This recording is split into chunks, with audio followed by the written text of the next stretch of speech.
Muy buenas, hoy vamos a ver el tema Leibniz y Spinoza.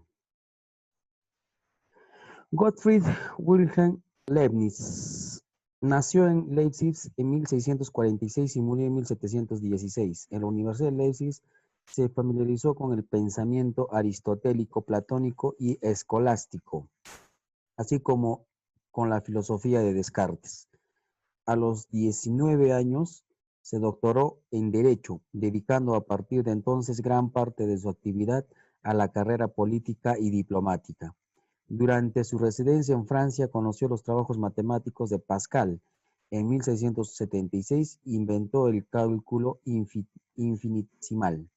Conoció igualmente a Spinoza en un viaje por Holanda, así como a otros científicos y filósofos de la época. Leibniz ha dejado una amplia e interesante correspondencia, así como innumerables opúsculos, entre los cuales merece destacar el discurso de metafísica, nuevo sistema de la naturaleza y monadología, escrita ya al final de su vida. Obras de mayor amplitud son los 9 ensayos acerca del entendimiento humano, en la que analiza pormenorizadamente el ensayo de Locke y ensayos de Teodicia. Ideas centrales.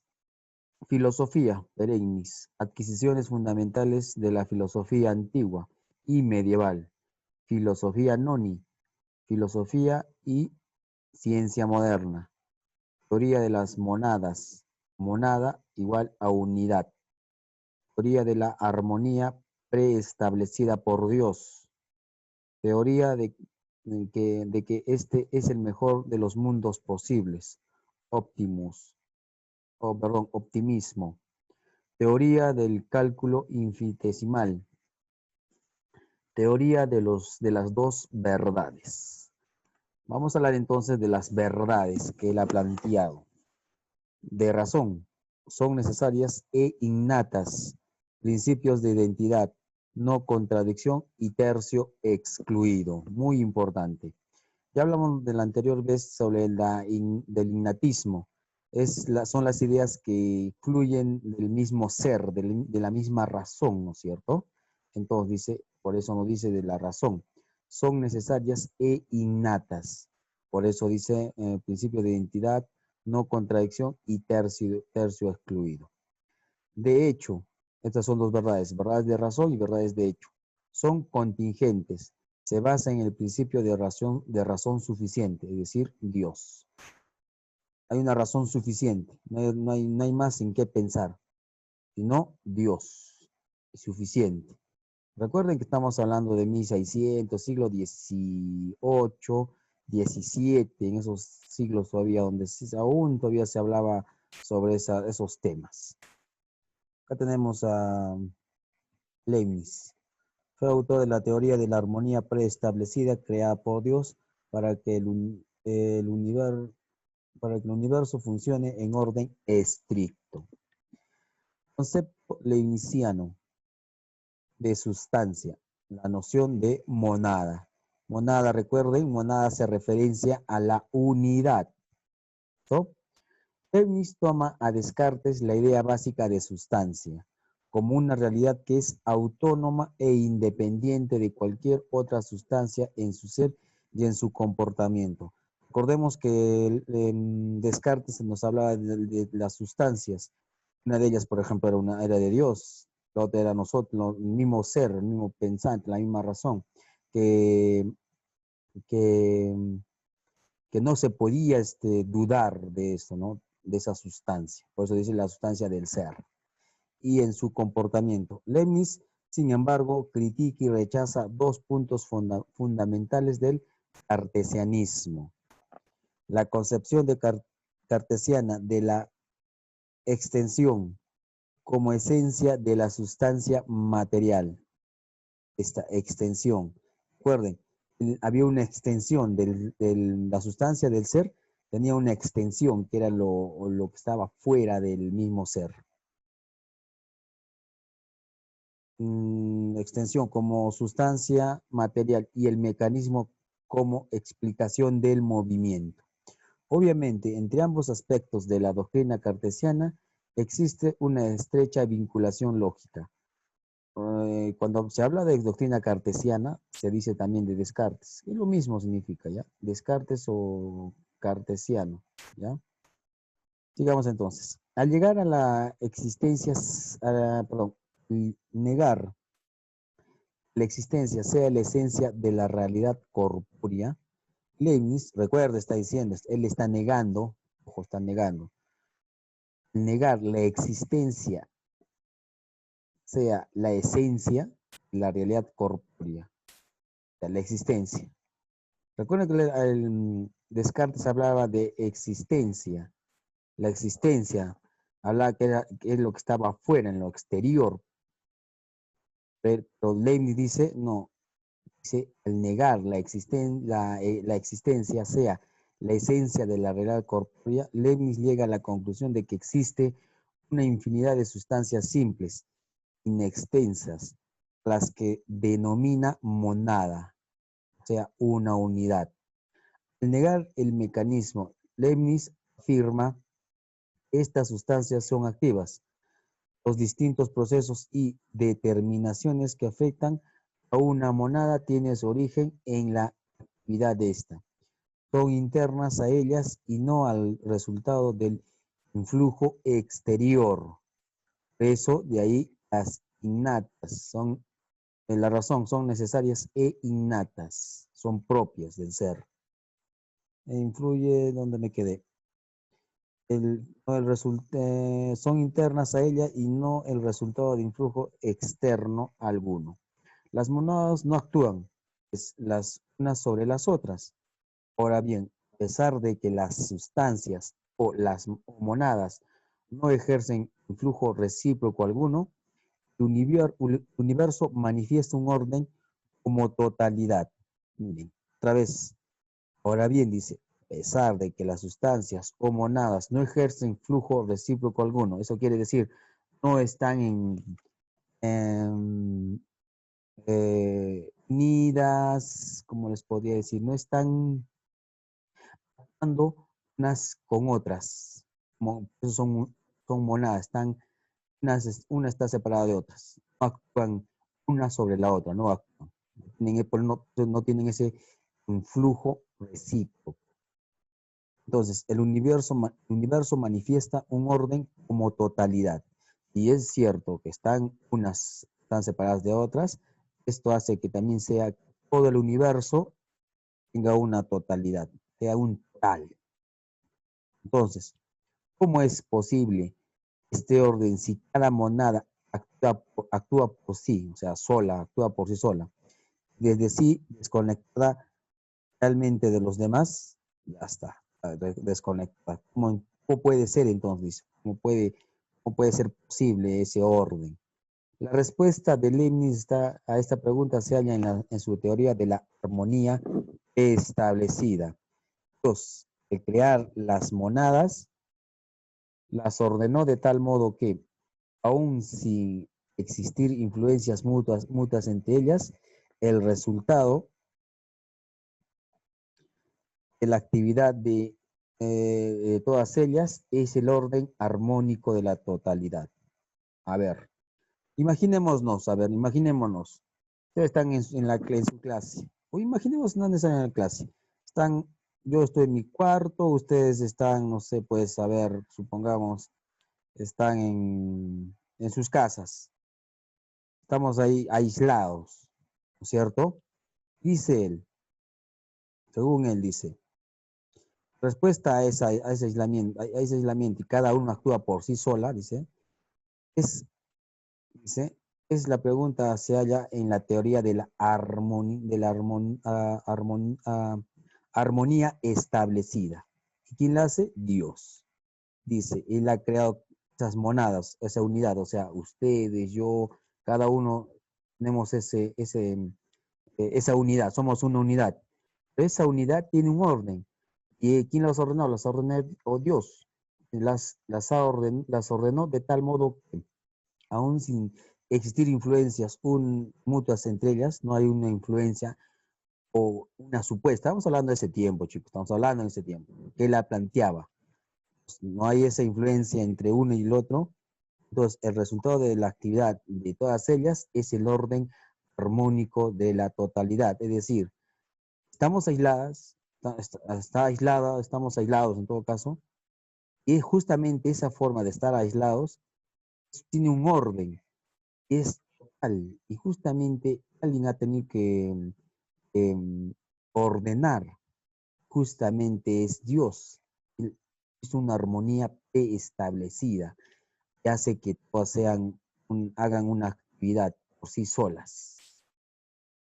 Cada vez más adelante, en otras filosofías se van a dar cuenta de cómo que también le rebaten estas ideas. ¿Ya? Pero es que planteaban desde la perspectiva de Dios. Justamente por eso dice, Dios es el que hizo todo eso. Estamos nosotros aislados. Eso, de ahí su teoría de la armonía preestablecida. Más entonces, vamos a ver acá. El principio de razón suficiente. Otra cosa muy importante. Verdades de hecho y verdades de razón. En su análisis del conocimiento, Leibniz distingue estos dos tipos de verdades, cuyas características respectivas son las siguientes. Las verdades de razón son verdades analíticas, es decir, basta con analizar el sujeto de la proposición para encontrar el predicado lo conviene o le conviene. Entonces, cuando estamos hablando de sujeto y proposición, es así, algo tal cual como conocemos las oraciones. Dice, la verdad y la razón son verdades analíticas. Esto quiere decir que son analizables. Dice, basta con analizar el sujeto de la proposición para encontrar el predicado. El predicado le conviene. Dice, tenemos un ejemplo. Un todo es mayor que las partes. Entonces dice, un todo es mayor que las partes. Esas son las proposiciones. Dice, basta con analizar la idea de todo. Acá tenemos justamente la idea de todo. Sujeto. Todo es algo compuesto de varias partes. Listo. Eso nos dice, la verdad de razón son verdades analíticas. Eso dice, basta con analizar el sujeto. Digo, un todo. Si hablamos de un todo, entonces nos imaginamos que hay partes. Eso dice, el todo es algo compuesto por partes. Para comprender que el predicado le conviene necesariamente de ser mayor que sus partes. No puede ser de otro modo. Claro, son razonamientos que hacían estos filósofos. Eso dice, un todo es mayor que las partes. Entonces, si nosotros pensamos en el sujeto de que es el todo, su proposición, todo, necesariamente estamos pensando que tiene partes. Es más, si vemos la siguiente proposición, dice, es mayor que sus partes, entonces eso nos hace pensar que es más grande el todo. Eso dice, el predicado le conviene necesariamente de ser mayor que sus partes. Pues no puede ser de otro modo. Claro, el todo siempre va a ser mayor a sus partes. Eso es el todo. No puede ser de diferente forma. Vamos a pensar siempre de esa forma. Por eso las verdades de razón son verdades analíticas. Él está pensando, él está razonando de esa forma. ¿Ya? Digamos entonces, las verdades de razón, según Leibniz, se basan en el principio de no contradicción. Es una cosa muy importante también esto. Ya más adelante con otras filosofías vamos a ver cómo es que le rebaten esto. Entonces, digamos, en nuestro ejemplo, basta que el todo sea el todo y la parte sea la parte, para que nuestra proposición sea verdadera sin requisitos. Es decir, el todo y punto, la parte de igual forma y punto. Basta que con que nosotros pensemos de esa forma, ya no es necesario pensar de otra forma diferente. Ya tenemos esa, esa razón, esa verdad de razón. No hay otra contradicción. Eso es muy importante. porque acá sí vemos una contradicción del todo y la parte. Pero todavía vamos a dejarlo por el momento. ¿Ya? Muy bien. Siguiente, dice, las verdades de hecho no son analíticas. Hemos visto que las verdades de razón son verdades analíticas, mientras que las verdades de hecho no son analíticas. Dice, es decir, no basta con analizar el sujeto para comprender el predicado, para comprender que el predicado le conviene. Tenemos otro ejemplo. César pasó el Rubicón. Esta proposición enuncia un hecho, una verdad. Podemos encontrar en los libros de historia. Esta verdad no es analítica, ya que por mucho que analicemos el concepto de César, si ello no fuera posible, no podríamos deducir de él que César pasaría el Rubicón. O podemos deducir de la idea de todo. Ha de ser necesariamente mayor que sus partes. En rigor, César podría no haber pasado el Rubicón. Entonces, hace una diferencia. Las verdades de razón las podemos analizar y son verdades, es más. Digamos, como hemos visto, razón, por ejemplo, perdón, del sujeto, todo nos hace pensar necesariamente en sus partes. Pero si nosotros analizamos verdades de hecho, o sea, que han sucedido, por ejemplo, la proposición César, que es el sujeto, César, ¿me hace pensar necesariamente que pasó Rubicón? No, que puede hacer otras cosas. Entonces, por eso las verdades de hecho, porque esto es un hecho, no son analíticas. No basta con analizar el sujeto para saber que en el predicado sucedió algo. No basta, sino tenemos que analizarlo todo. Entonces dice, esta proposición enuncia un hecho, una verdad que podemos encontrar en los libros.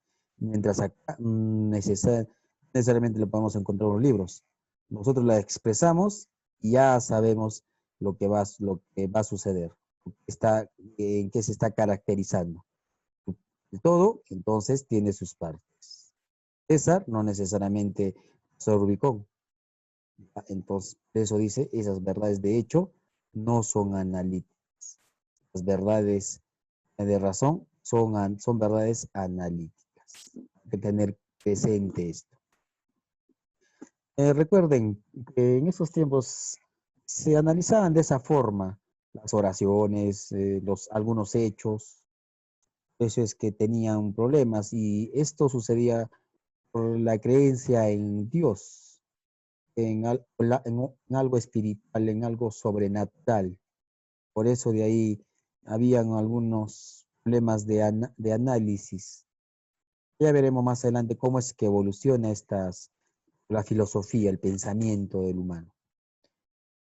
Entonces, las verdades de hecho no se basan pues solamente en el principio de contradicción.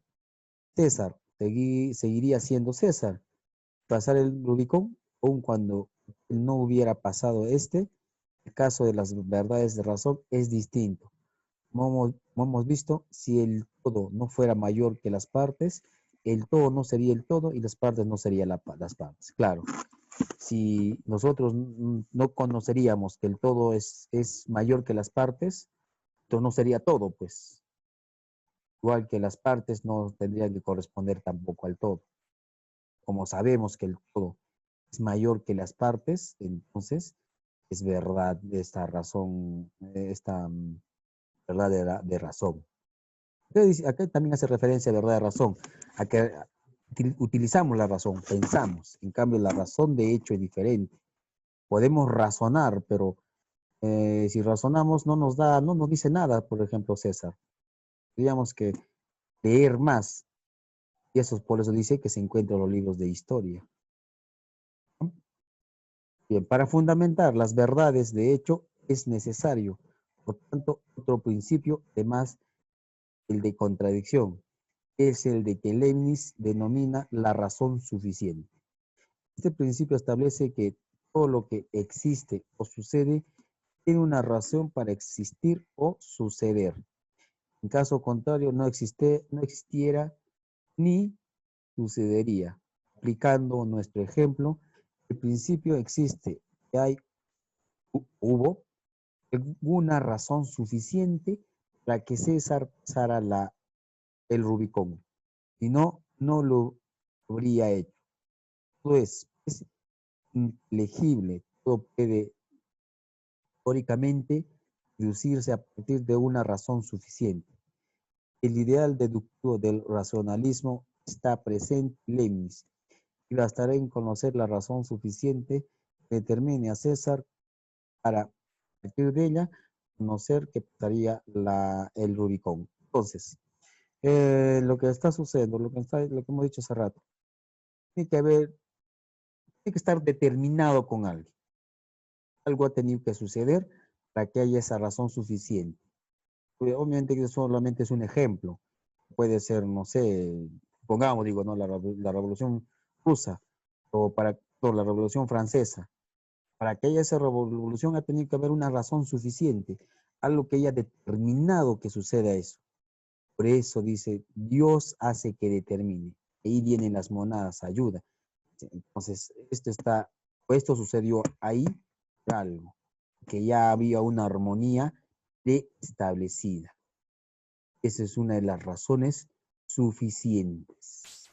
Muy bien. Perfecto. Hasta ahí lo que es Leibniz.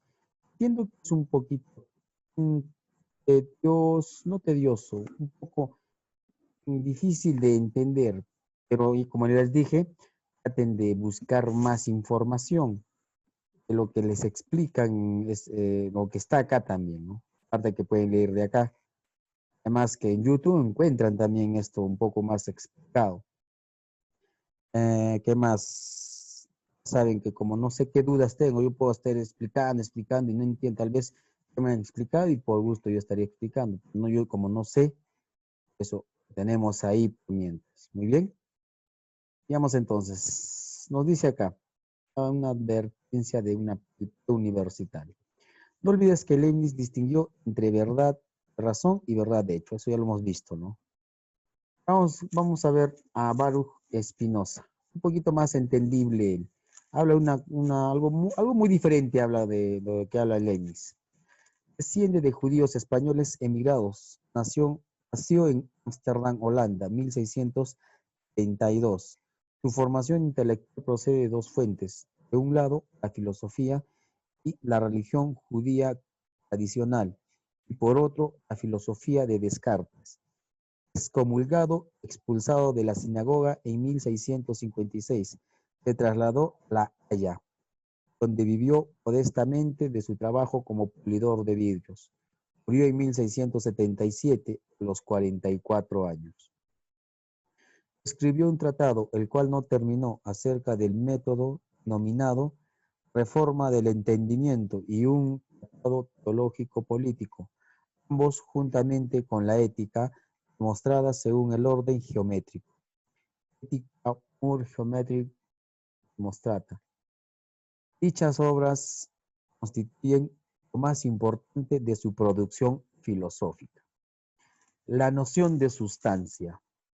Entonces, nos dice, la noción de sustancia de Spinoza incluye dos elementos. De una parte, la autonomía e independencia de la sustancia expresada en su definición, que no necesita de ninguna otra cosa para existir. Por eso dice de una parte de autonomía e independencia. La sustancia expresada en su definición. Cuando nosotros definimos alguna palabra según lo que nos está diciendo Spinoza, ¿sí? Es independiente, vamos a decir, es independiente. ¿No? Y como es independiente, no necesita la existencia de alguna sustancia externa. Por otra parte, tenemos la siguiente sustancia, la percepción clara y distinta de la autonomía de la sustancia, de la independencia de esta respecto de cualquier otra sustancia. Entonces, ambos aspectos aparecen integrados en la definición de la misma, ofrecida por Spinoza. Por sustancia entiendo aquella que es en sí y se concibe por sí. Esto es aquello cuyo concepto para formarse no precisa el concepto de otra cosa. Podría ser, por ejemplo, la definición de ética. Dice que ética, por ejemplo, es el concepto para formarse y no precisa de otro concepto. Según Spinoza, es independiente. Sustancia es, pues, lo que existe por sí mismo y es conocido por sí mismo. Más esta fórmula merece nos detengamos brevemente en ella y hagamos un esfuerzo por comprender su significado e implicancias. Obsérvese que en ella intervienen explícitamente dos elementos distintos. Corresponden a los dos elementos de la noción cartesiana. Una parte, la realidad o existencia de la sustancia, lo que existe por sí mismo. Y por otra parte, el conocimiento de la sustancia, es conocido por sí mismo. ¿Está bien? Esta fórmula implica que entre el orden del conocimiento y el orden de la realidad existe una correspondencia perfecta. Lo que existe por sí mismo es conocido por sí mismo. A la inversa, lo que es conocido por sí mismo existe por sí mismo. Entonces, está repitiendo. Todo se conoce por sí, perdón, lo que existe por sí mismo, obviamente, si existe por sí mismo, entonces es conocido por sí mismo. Recuerden, el pienso luego existo. Eso él agarra de ahí, ¿no? Pienso luego existo, dudo de todo. Entonces existo por mí mismo. Y si existo por mí mismo, no puedo dudar de que existo. Eso es, puedo conocer por mí mismo muchas cosas. ¿No? ¿Estamos ahí? ¿Estamos bien? Otra vez, pienso luego existo, dudamos de todo. Entonces dudamos, pero no puedo dudar de mí mismo. Entonces, existo por mí mismo. Y eso significa que conozco por mí mismo. Es de esta forma como plantea también Spinoza. Ahora nos habla del monismo panteísta. Cuando no es monismo, habla de una sola cosa. Si es panteísta, de todo. Esto es muy interesante, esta forma que plantea. Spinoza interpreta la realidad como una existencia, un sistema único. Ojo, interpreta la realidad como un sistema único en que las partes remiten el todo y encuentran en él su justificación y fundamento. Este sistema único y total, esta sustancia única, es denominada por Spinoza como Deus sive natura, Dios o naturaleza. Ahora vamos a explicar un poquito más. Entonces dice, este monismo panteísta encuentra su justificación lógica en la definición de Spinoza de sustancia, de la que se deduce necesariamente, en efecto, si sustancia es lo que se concibe por sí mismo y por lo tanto existe por sí mismo, la idea de una sustancia creada es contradictoria, en tanto que sustancia ha de ser definida y conocida por sí misma, sin necesidad de recurrir a la idea de otra sustancia, en tanto que creada no puede ser conocida y definida por sí misma. Claro, si está siendo creada, dice, en tanto que creada no puede ser conocida y definida por sí misma. Si es creada, no puede ser conocida y definida por sí misma, sino alguien la ha creado, en todo caso, ese que alguien la ha creado lo conoce.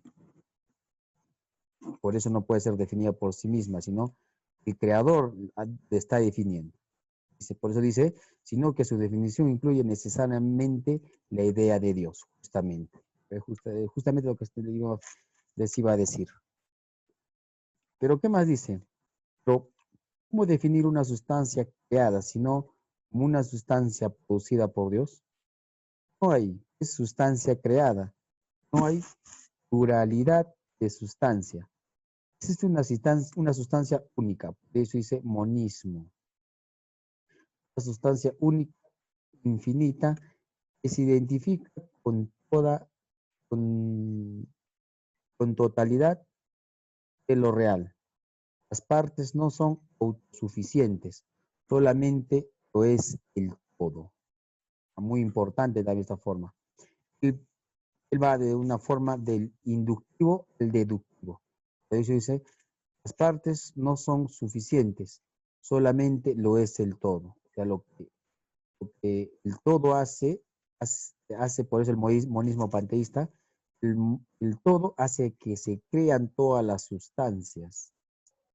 Pero de ahí viene la definición de Dios. Entonces, Dios es la misma naturaleza. Es lo que va a concluir él. La naturaleza es la que está en constante creación. Esta sustancia infinita, Dios o naturaleza, posee infinitos atributos, de los cuales no son conocidos dos. Nos son conocidos, o sea, no está negando. Son conocidos para nosotros dos, el pensamiento y la extensión. A su vez, cada uno de estos infinitos atributos se realiza en infinitos modos. Los modos son las distintas realidades individuales, almas y cuerpos particulares. Muy bien. Entonces, él llega a la conclusión de que la naturaleza es de ese mismo Dios. O sea, ahí está confluida toda esa idea de la sustancia infinita. Por eso le denomina monismo panteísta. Muy bien. No, eso es todo, chicos. Acá tienen sus preguntas, como ya saben cómo tienen que hacer